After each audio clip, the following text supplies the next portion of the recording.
Dr. Frankl, what is the difference between people who are able to pick themselves up, get over life's problems, and those who are not? The decisive factor is decision, the freedom of choice, the freedom to come up with a decision. It should be, I would like to become this way or another, in spite of conditions that should only seem to fully determine my behavior.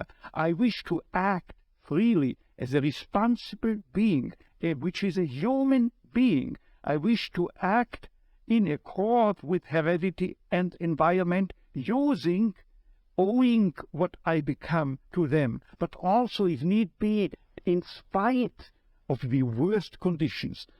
This is exactly what you could watch and witness under severe, extreme conditions of stress or of tragic conditions. Just think of people living for several years under the worst conditions of a prisoner of war camp. There's a whole body of psychiatric literature about that, or for that matter, in concentration camps. And this is what should be acknowledged. People are free, and if you watch or study the lives of such people in just a detached, down-to-earth, strictly empirical, scientific way and fashion, in another way than you presented it and you commented it, in another way, then people get the picture, the impression of a human being as something, not someone, something that is fully determined, whereas they don't recognize and acknowledge the freedom and the responsibility for themselves, the responsibility for making something or someone out of themselves. So your basic philosophy is that life has meaning under all conditions, but how easy is it when there's a sense of hopelessness, a sense of despair, to recognize this meaning? Let me confront you with a somewhat strange definition of despair. As I'm used to proclaim it, is that despair can be explained in terms of a mathematical equation. D, capital D, equals S minus M. What does it mean? Despair is suffering without meaning.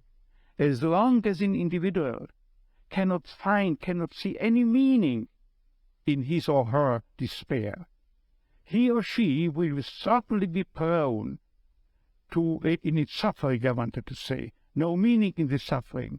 He or she will certainly be prone to despair and, under certain conditions, to suicide. But at the moment they can see a meaning in their suffering, they can mold it into an achievement, they can mold their predicament into an accomplishment on the human level.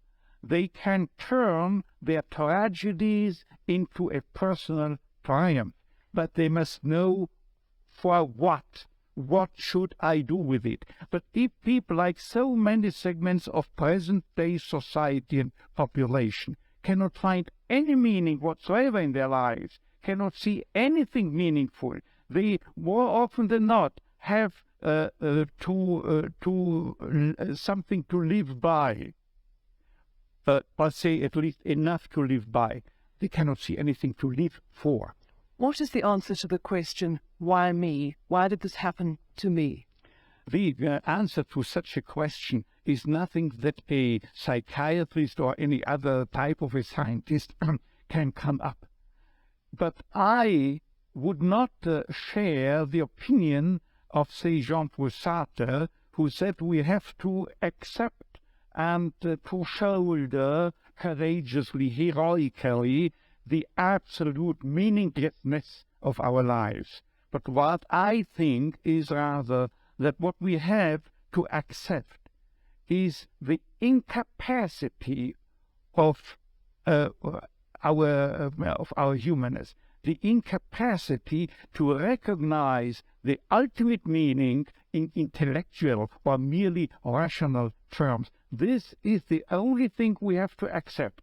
But still, we may believe in an ultimate meaning, but to lead someone, say a patient, to lead the way for him to such a belief, to faith, is of course not the business or job to be carried out by a psychiatrist, but rather by a theologian. Tell me, to what extent do you feel we have choices in the things that befall us? Our freedom is a finite freedom, a limited freedom. That is to say, a human being is never fully free from conditions, be they of biological or psychological or sociological kind. But the ultimate freedom is always and remains always reserved to ourselves. That is the freedom to take a stand to whatever conditions might confront us.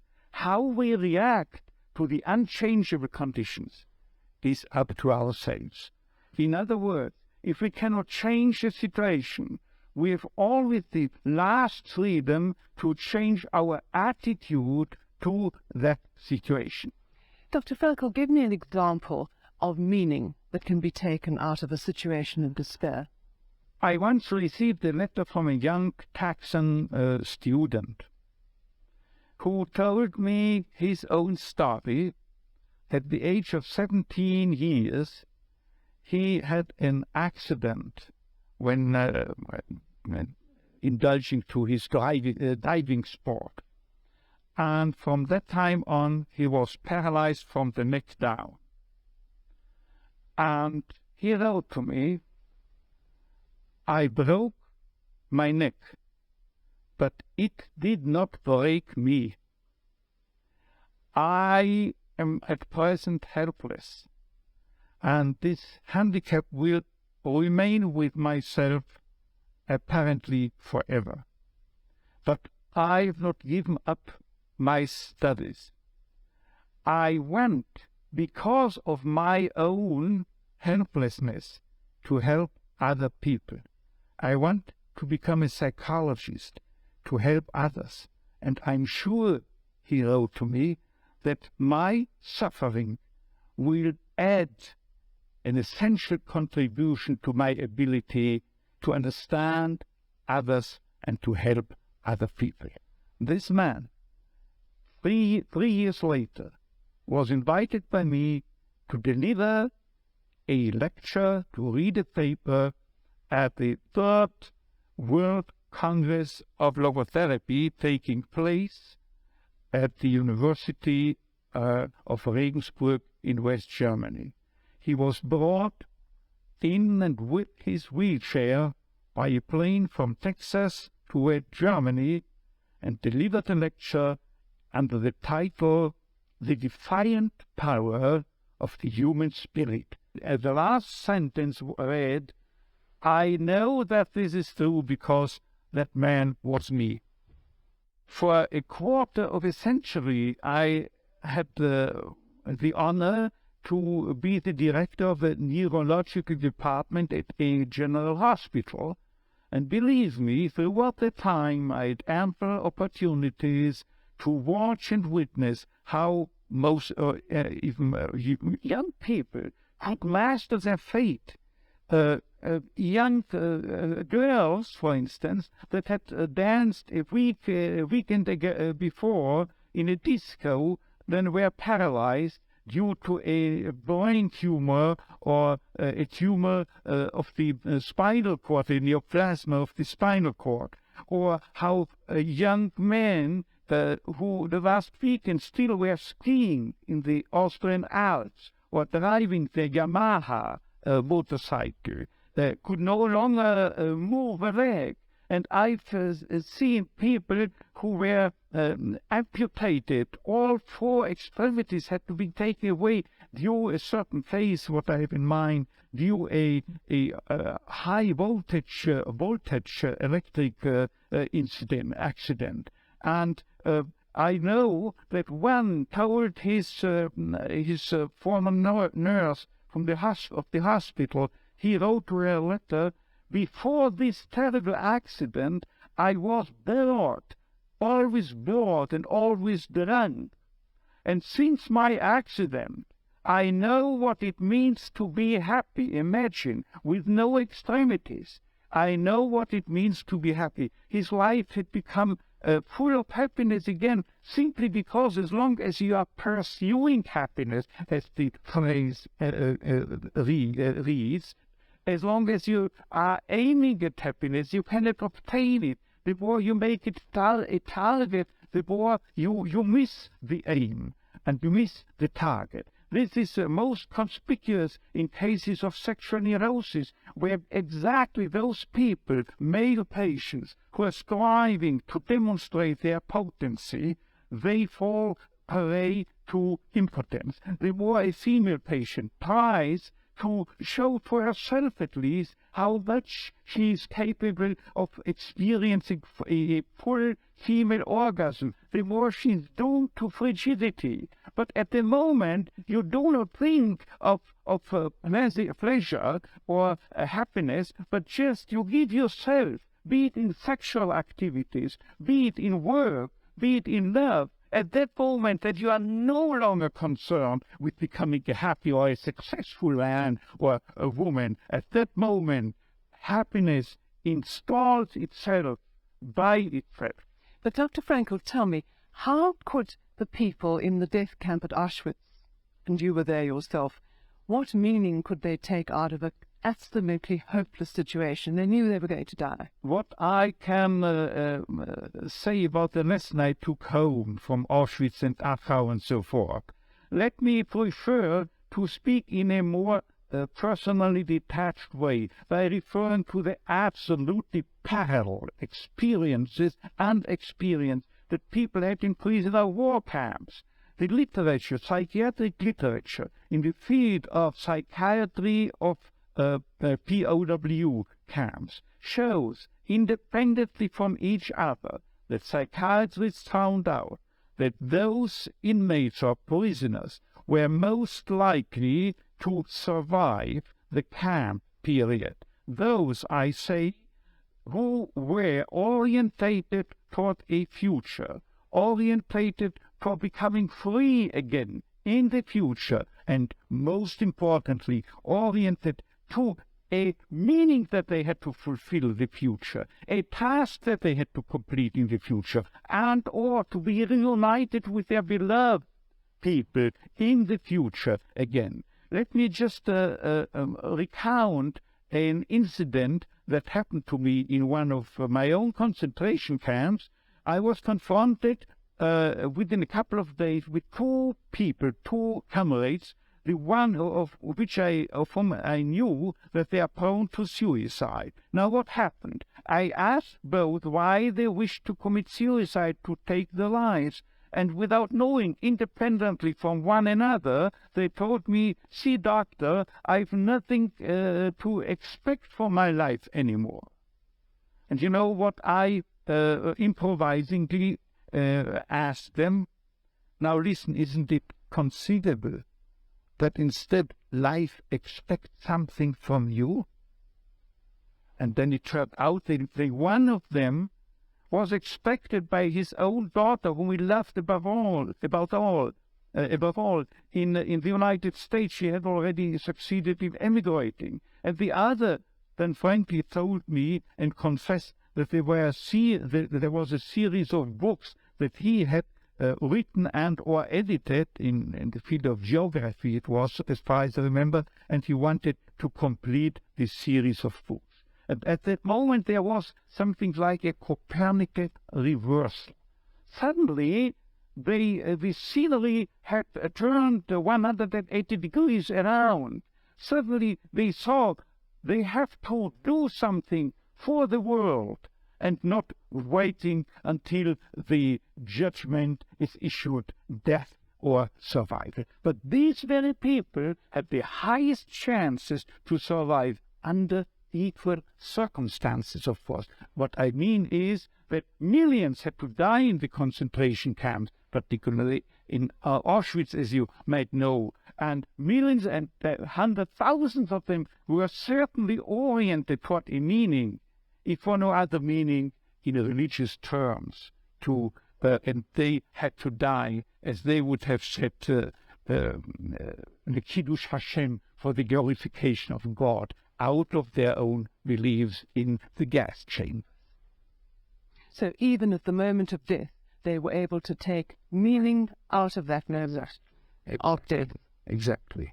You see, there is what I used to calling, when speaking to my students, as the tragic triad of human existence, consisting of pain, death, and guilt. Nobody is spared suffering from diseases, pain.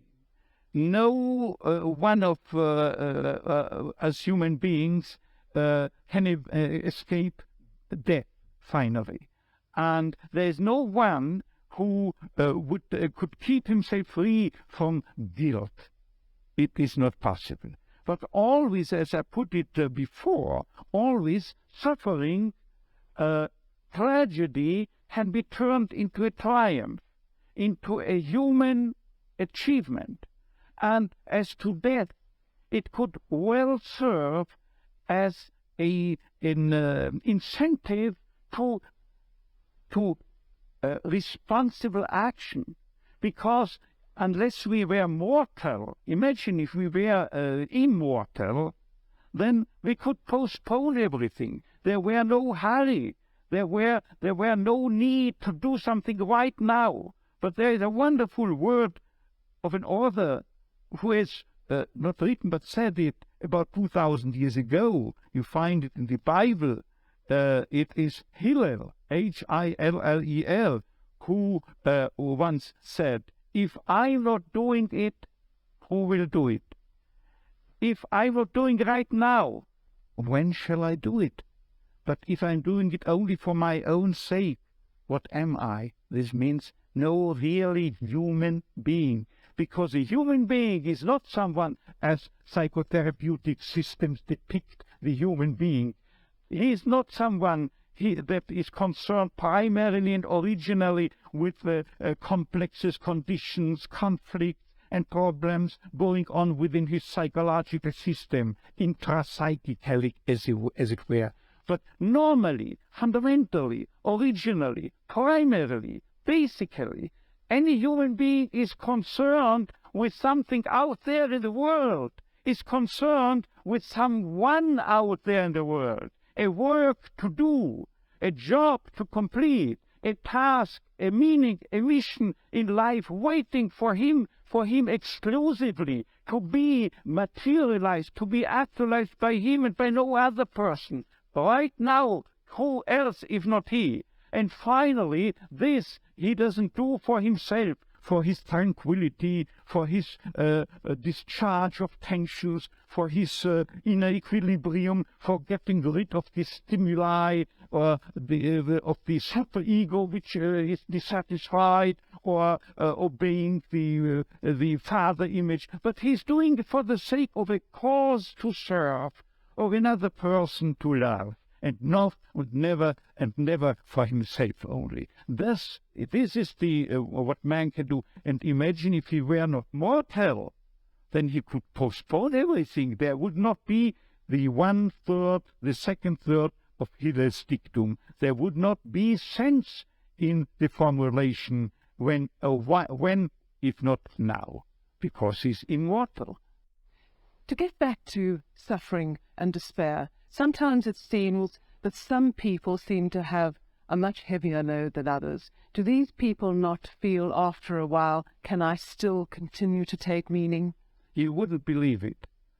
It comes to mind that there is a specific statistical, strictly empirical study that was published a couple of years ago by two famous psychologists. And it turned out, by way of not only of statistics, but by test batteries, that people prone to death, who knew that they were dying soon, and a higher sense of meaning than normal populations.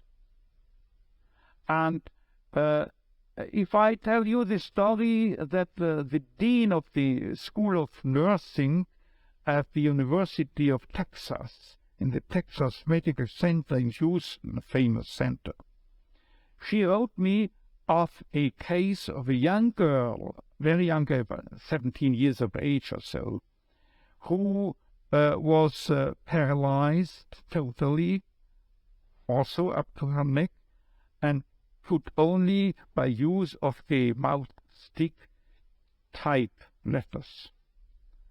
And Dean Stark, that nurse, told me within 3 lines, I remember this letter, she told me that that girl is reading newspapers day by day, watching television, and as soon as she comes across an individual in a tragic life situation, she types with a mouse stick on the typewriter letters offering them consolation and comfort.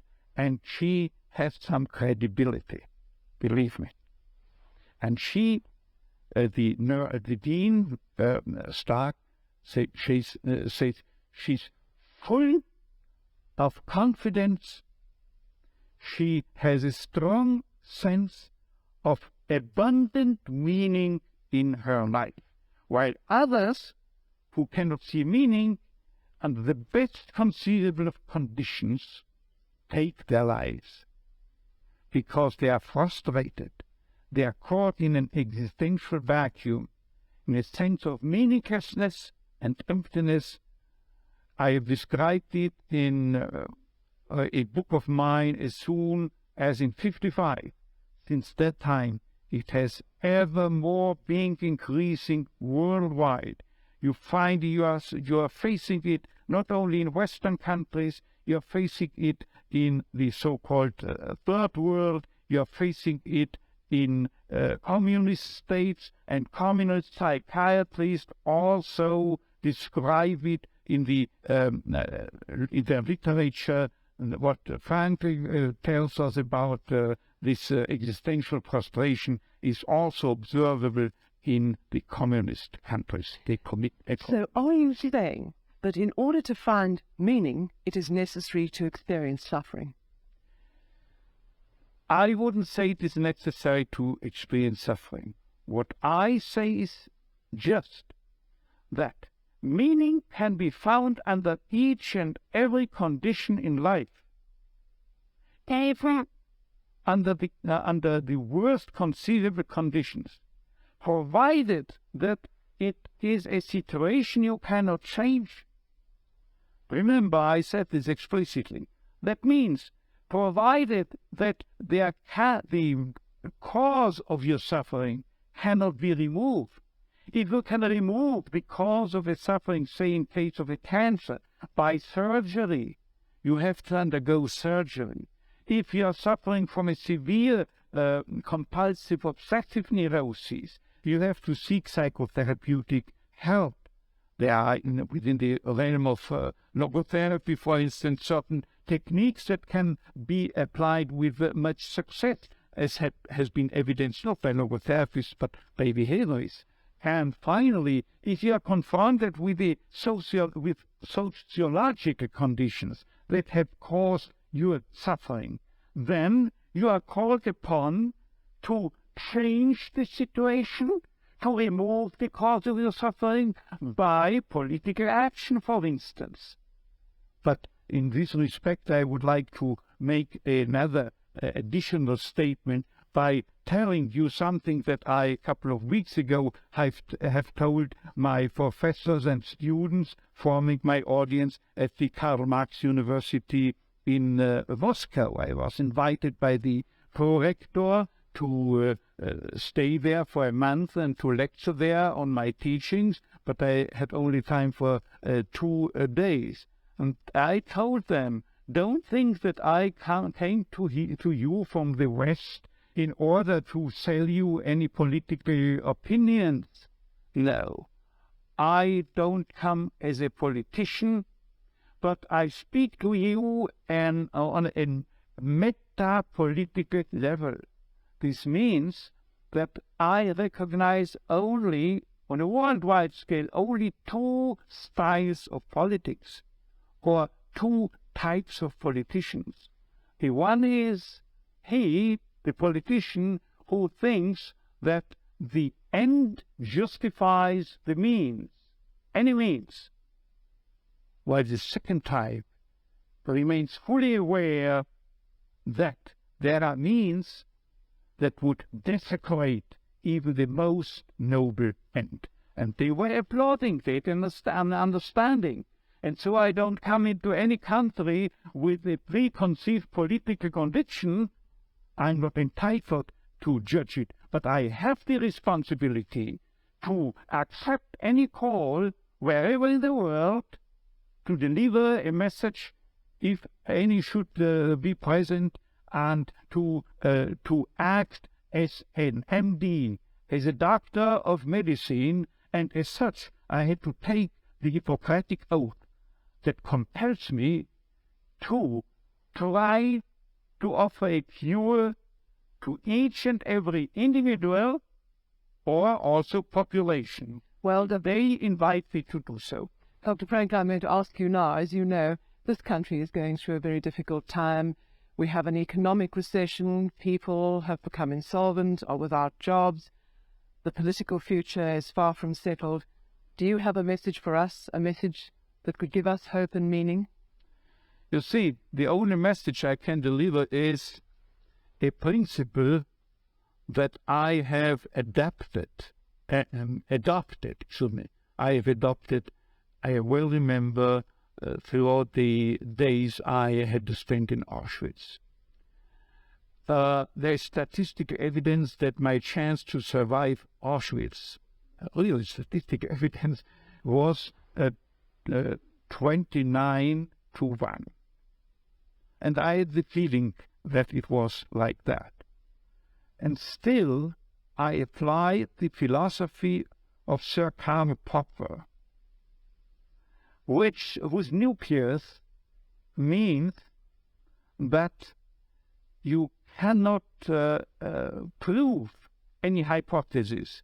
The only thing you can do is falsify it, show that it is not valid, that it is not tenable.